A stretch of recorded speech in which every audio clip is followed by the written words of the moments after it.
फैसलाबाद में पतंग की डोर से वफात पाने वाले आसिफ अशफाक केस के मरकजी मुल्जिमान को पुलिस ने गिरफ्तार करके अदालत में पेश कर दिया।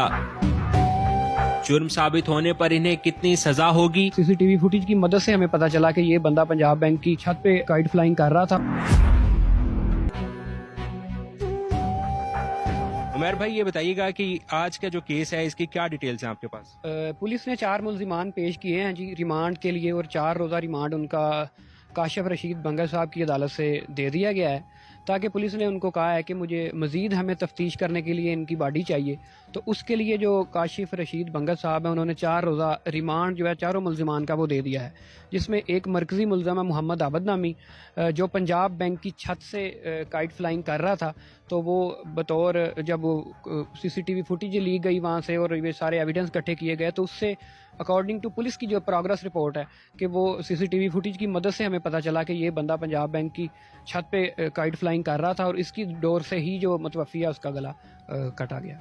अच्छा, आप मुझे ये बताएं कि जैसे कि आपने एक निजी बैंक का जिक्र किया, अगर तो वो वाकई ही मुजरिम बन जाते हैं तो क्या इसके बाद बैंक के ऊपर भी कोई कार्रवाई होगी?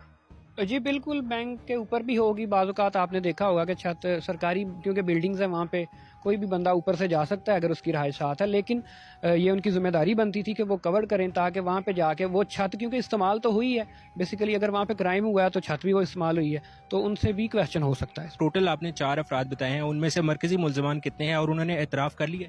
जी, मोहम्मद आबिद नामी एक मरकज़ी मुल्ज़िम है जी।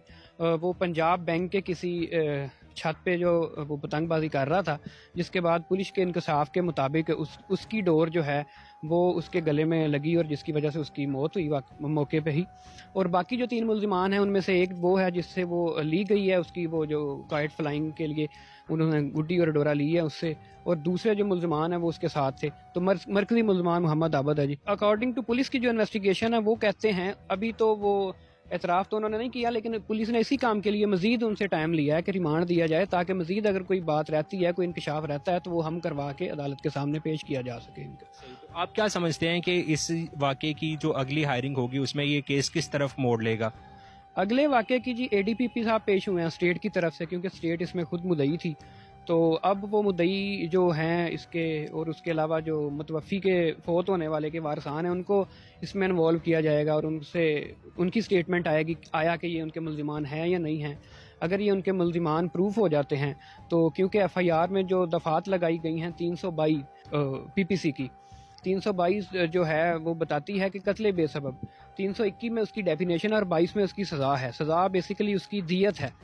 दियत जो है वो फौत होने वाले के जो वरसान हैं उनको दी जाती है कातिल की तरफ से, और अप्रॉक्सीमेटली वो तकरीबन 65 लाख रुपया बनता है। अगर वो साबित हो जाता है कि इन्हीं की डोर की वजह से उसकी मौत वाक़ई हुई है तो ये इनको देने पड़ेंगे जो फौत होने वाले हैं उनके वारसान को। तो ये चारों मुल्जिमान पे डिवाइड होंगे या सिर्फ मरकजी मुल्जिम पे आएगा?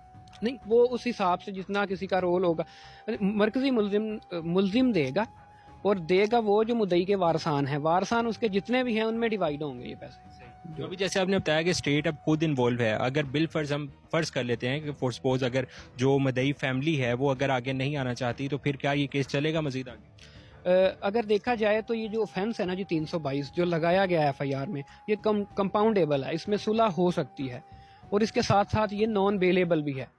तो इसमें सुलह के चांस हैं, अगर हो सकती है कोई चांस ऐसा है, अगर उनको लगा कि ये मुल्जिमान नहीं हैं तो वो ऐसी स्टेटमेंट दे सकते हैं, लेकिन अल्टीमेटली बात वही एविडेंस पे होगी। अगर CCTV फुटेज पुलिस के पास मौजूद हैं तो वो मंजर आम पे आएंगी, उसके तहत ही इनको सजा दी जाएगी। आपको क्या लगता है CCTV फुटेज के अलावा इस बात का एक तयन कैसे किया जा सकता है? कोई है हल के जिससे पता लगे कि यही मरकजी मुल्जिम है?